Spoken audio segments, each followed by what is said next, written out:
Hello students, welcome to my channel. और आज हम लोग पढ़ने वाले हैं क्लास 10 के लाइफ प्रोसेसेस चैप्टर का activity 6.2।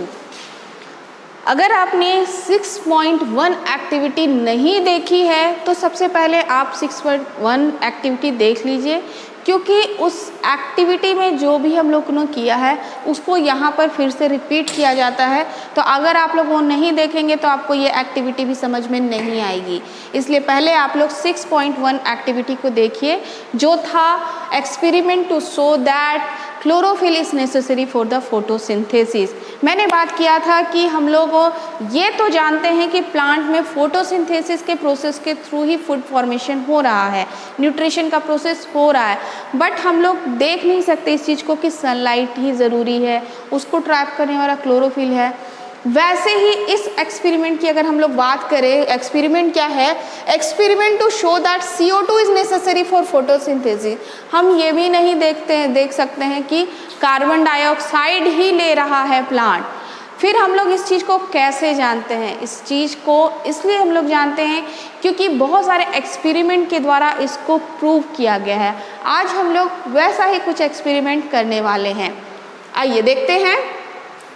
Experiment to show that CO2 carbon dioxide is necessary for the photosynthesis.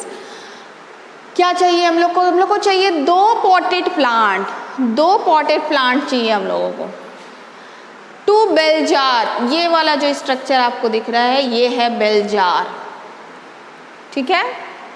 Potassium hydroxide solution चाहिए, आयोडीन चाहिए, अल्कोहल चाहिए, ठीक है। आयोडीन और अल्कोहल का यूज़ आपने 6.1 एक्टिविटी में बहुत अच्छे से जान लिया है, इसलिए मैं बोल रही हूँ कि 6.1 एक्टिविटी को पहले देखिए, तब आपको ये एक्टिविटी क्या होगी समझ में आएगी। क्लियर? अब हम लोग को प्रोसीजर देखना है कि हमें करना क्या है, ठीक है। यहाँ मैं लिख नहीं रही हूँ प्रोसीजर, मैं आप लोगों को बता रही हूँ, समझा रही हूँ। लिखा हुआ आपको हर जगह मिल जाएगा। फिर भी अगर आप लोगों को प्रॉब्लम है तो आप लोग प्लीज़ डिस्क्रिप्शन बॉक्स में जाइए, वहाँ पर सारी चीज़ें लिखी हुई हैं, ठीक है। आप लोग को देखना है, आप लोग को ये 2 प्लांट लेना है। पहले हम लोग को इसको बेल जार में नहीं डालना है, ठीक है। दोनों पॉटेड प्लांट को सबसे पहले हम लोग क्या करेंगे? 3 दिन अंधेरे कमरे में रखते हैं। 3 दिन अंधेरे कमरे में क्यों रखते हैं? ताकि उसका starch is the polymer of glucose. हम लोग फिर से एक बार मैं रिपीट कर देती हूँ कि जब फोटोसिंथेसिस का प्रोसेस होता है तो प्लांट जो खाना बना रहे हैं वो ग्लूकोज के फॉर्म में बनाते हैं, लेकिन बहुत सारे खाने को वो एनर्जी प्रोडक्शन के लिए इस्तेमाल नहीं करते हैं, उसको स्टोर करके रखते हैं और जब ज़रूरत होती है तो फिर से वापस ग्लूकोज फॉर्म में आके एनर्जी का फॉर्मेशन करते हैं ऑक्सीजन के साथ मिल करके। क्लियर है? आप लोगों ने ये बिल्कुल देखा हुआ है कि कैसे एनर्जी फॉर्मेशन होता है। आप लोगों ने सारे लेक्चर आई प्रोसेसेस के देखे होंगे। अगर नहीं देखे हैं तो आप प्लीज़ न्यूट्रिशन इन प्लांट पहले जाकर देखो, ठीक है। तो अभी आप लोगों को क्या कहा मैंने? ये दोनों प्लांट को हम लोग कर देंगे अंधेरे कमरे में रख देंगे। क्योंकि अंधेरे कमरे में इसलिए रखेंगे ताकि जो स्टार्च प्रेजेंट है उसमें प्लांट में वो 3 दिन तक फोटोसिंथेसिस जब प्लांट में नहीं होगा तो वो यूटिलाइज हो जाएगा फिर एनर्जी प्रोडक्शन के लिए। और अब प्लांट में क्या है? अब प्लांट में कोई स्टार्च नहीं बचा 3 दिन के बाद, ठीक है। अब वो दोनों प्लांट को हम लोग बाहर निकालेंगे और सबसे पहले बाहर रखेंगे कहाँ? बेल जार में बंद कर देंगे। बेल जार एक शीशे का जार होता है जिससे बिल्कुल यहाँ पर क्या करते हैं? वैसलीन लगा के हम लोग पैक कर देते हैं ताकि और कोई एयर इसमें इंटर ना कर सके। दोनों को हम लोग बेल जार में क्या करेंगे? पैक कर देंगे सनलाइट में रखने से पहले ही। क्लियर? जब हम लोग इसको पैक करेंगे तो आप लोग देख रहे हो कि एक वॉच ग्लास में मैंने पोटेशियम हाइड्रोक्साइड रख दिया है और बी में कुछ भी नहीं रखा है। इस पोटेशियम हाइड्रोक्साइड का काम क्या है? ये पोटेशियम हाइड्रोक्साइड क्या करता है कि कार्बन डाइऑक्साइड को अब्जॉर्ब करने का काम करता है। क्लियर? पोटेशियम हाइड्रोक्साइड क्या करेगा?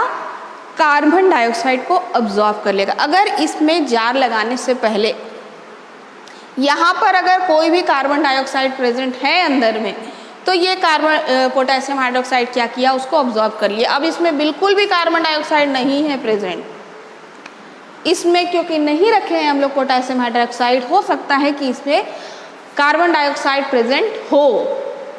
अब इन दोनों जार को उठा करके 5-6 घंटे तक हम लोग क्या किए, धूप में डाल दिए।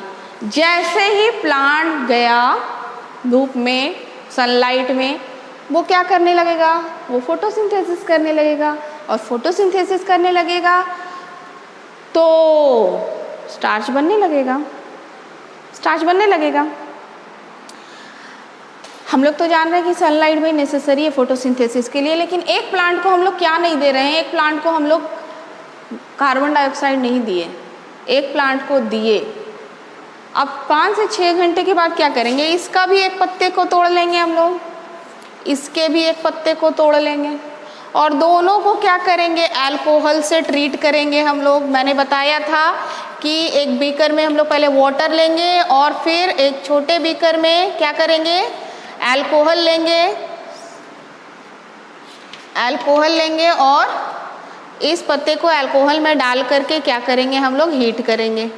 अब ये जब हीट होगा तो क्या होगा, अल्कोहल में क्यों उबाल रहे हैं, अल्कोहल में इसलिए उबाल रहे हैं ताकि क्लोरोफिल का कलर चला जाए। अब हम लोग को क्या करना है, अब हम लोग स्टार्च टेस्ट करेंगे ना। अब जिसमें फोटोसिंथेसिस हुआ होगा वहाँ स्टार्च बना होगा, तो हम लोग स्टार्च का टेस्ट करेंगे। स्टार्च का टेस्ट हम लोग कैसे करते हैं, आयोडीन सॉल्यूशन को डालकर करते हैं। आयोडीन सॉल्यूशन को डालने से अगर ब्लू ब्लैक कलर हो जाता है तो हम लोग जानते हैं कि उसमें स्टार्च प्रेजेंट है। तो उस ब्लू ब्लैक कलर ठीक से दिखे इसलिए उस ग्रीन कलर के लीफ को हम लोग को पहले वाइट करना है, और वाइट करने के लिए अल्कोहल में हम लोग को ट्रीट करना है। जब ये वाइट कलर का हो गया, दोनों लीफ को हम लोग लिए ना, ये ए वाला लीफ है, ये बी वाला लीफ है, ये एक प्लांट का लीफ है, ये बी प्लांट का लीफ है। जब हम लोगों ने इस पर आयोडीन की बूंदें डाली, दोनों पे डाली, क्या डाला, आयोडीन डाला, आयोडीन डाला, दोनों पे ही डाला, तो देखा कि ए प्लांट का कोई कलर चेंज नहीं हुआ, वाइट का वाइट ही रह गया, जबकि बी क्या हो गया, ब्लू ब्लैक कलर का हो गया। और इसका ब्लू ब्लैक कलर का होना क्या शो करता है कि उस लीफ में स्टार्च प्रेजेंट है। तो स्टार्च कैसे आया, जब हम लोग उस प्लांट को बिल्कुल सेम तरीके से ट्रीट कर रहे थे तो दोनों में ही स्टार्च आना चाहिए था। अगर फोटोसिंथेसिस हो रहा था, सनलाइट भी दे रहे थे, लेकिन एक प्लांट को हमने क्या नहीं दिया, एक प्लांट को हमने कार्बन डाइऑक्साइड नहीं दिया, बिल्कुल भी नहीं दिया, थोड़ा सा भी नहीं दिया। और जब हम लोगों ने नहीं दिया तो इस प्लांट ने फोटोसिंथेसिस किया, इसके अंदर जो भी प्रेजेंट था कार्बन डाइऑक्साइड उसको यूज़ किया इन्होंने फोटोसिंथेसिस करने के लिए। सनलाइट मिल ही रहा है, कार्बन डाइऑक्साइड मिल ही रहा है, वाटर मिनरल्स मिल ही रहे हैं, इन्होंने फोटोसिंथेसिस किया तो स्टार्च बन गया, और स्टार्च बन गया तो ये ब्लू ब्लैक कलर हो गया। तो इस पत्ते का ब्लू ब्लैक कलर का हो जाना ये दिखाता है, ये दिखा रहा है कि जहाँ कार्बन डाइऑक्साइड प्रेजेंट नहीं होगा वो प्लांट फोटोसिंथेसिस नहीं कर सकते। So from this experiment we can prove that CO2 is necessary for photosynthesis. Not only sunlight or not only chlorophyll is necessary for photosynthesis, CO2 carbon dioxide is also necessary for the photosynthesis process. Clear? तो आप लोगों को इसके सारे process description box में लिखे हुए मिल जाएंगे। आप लोग को बिल्कुल टेंशन लेने की बात नहीं है, सारे प्रोसेस मिले जाएंगे आप लोग को लिखे हुए। बस आप लोगों को इस चीज़ को बिल्कुल समझ लेना है। अगर इसमें कोई कन्फ्यूज़न है तो आप लोग क्या करो, कमेंट करके मुझसे पूछो, ठीक है। Thank you students, next video में मिलते हैं एक्सपेरिमेंट एक्टिविटी 6.3 के साथ। Thank you.